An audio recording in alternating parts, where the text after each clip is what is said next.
How's it going, everybody? 3 investors today came up to me and asked me how they find different deals, how they find investments that are valid deals to invest in. And it's definitely a hard thing to do when you don't have the right knowledge base associated with different investment types and the strategies and how to mitigate risk, what makes a good deal and a bad deal. And I think it's important to understand that, that stuff is learned. It comes over a period of time. And there's a lot of strategies out there that exist, and a lot of people just don't know how to evaluate those or how to determine if what deals are out there in the first place and what ways to make money.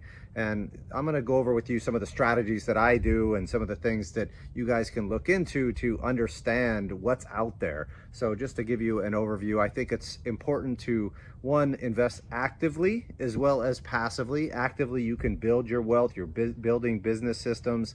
That might be flipping properties or lending capital, or doing operations on a multifamily, doing construction, a wholesaling business. All of those types of things when it comes to real estate are more active strategies and important, but at the same time important to build a system and a structure so you don't have to spend as much time with it, so it can be turned into an actual investment, of course.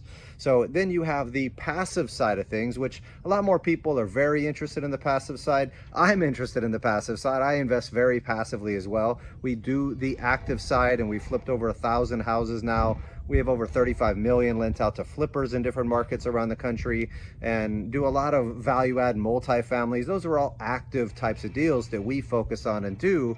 But then it comes down also to that passive side, because there's only so much bandwidth you can do. You want to spend time with the kids, you want to go to basketball practice and things like that, and do the things that are important to you. And so the passive side is extremely important to build.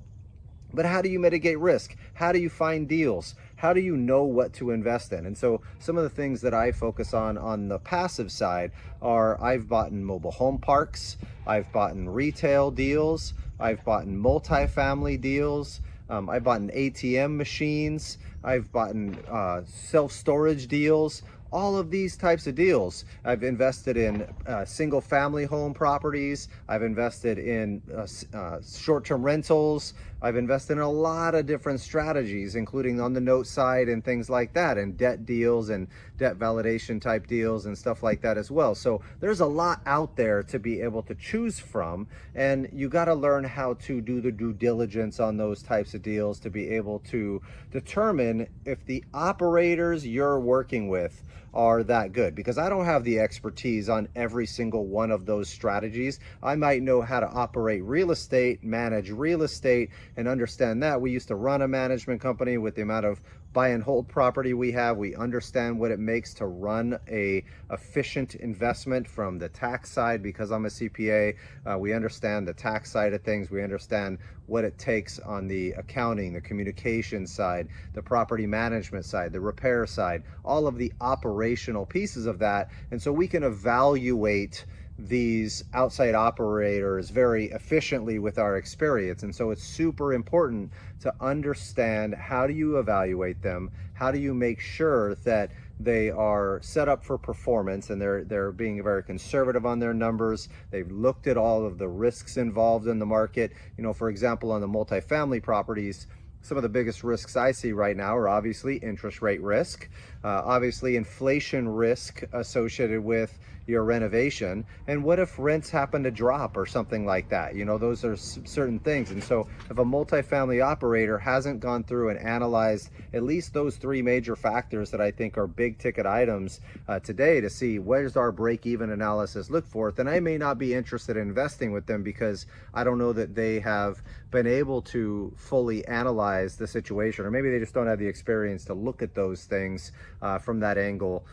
So it's important to understand your operator's experience, do background checks on them, criminal checks on them, look at their financial assumptions and their financial reporting, talk to previous investors that they've invested with, that have invested with them in the past. There's all these different things that you can do up front to mitigate that risk and bet on the right person. So you don't have to have that experience yourself 100% in operations in that specific niche, but you do need to know how to analyze and do the homework on these different operators out there, because they are out there. There's ways to invest with them. And what's really cool is you can diversify into multiple asset classes, multiple markets around the country, and multiple operators all at the same time, so that you can put smaller chunks of money into these investments, so that you can have a diversified pool of an investment portfolio that is focused on cash flow, that gives you what you need for retirement, unlike the volatility associated with stocks and bonds and mutual funds and things like that, where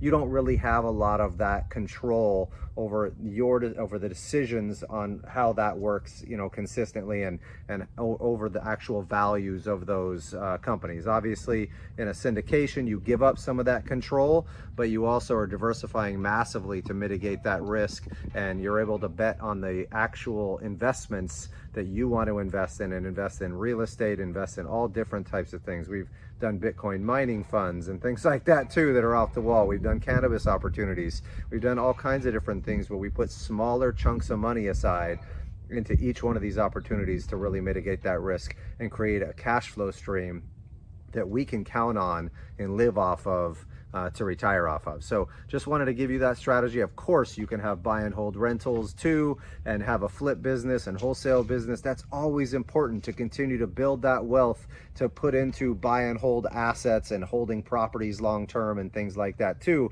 But make no mistake, holding rentals in your own name, doing flips, all of those things are active investments. And so those, you're getting paid for your time, versus the passive side that you're getting paid for your money. So always getting paid for your money is more important, because the time is the most valuable thing in the world. So thank you guys so much. Hopefully this helped you guys understand kind of some of the strategies that are out there. If you want to find out more, let me know. It'd be great to hit the subscribe button and the like button. I'd appreciate it, and that notification bell, just so that you guys can get notified if I'm doing other videos. I plan on coming out with tons of content like this to help you guys understand and navigate the investment market in the real estate market. We've done a ton of real estate and a lot of knowledge to share. Thanks a lot, guys. Talk to you soon. Bye.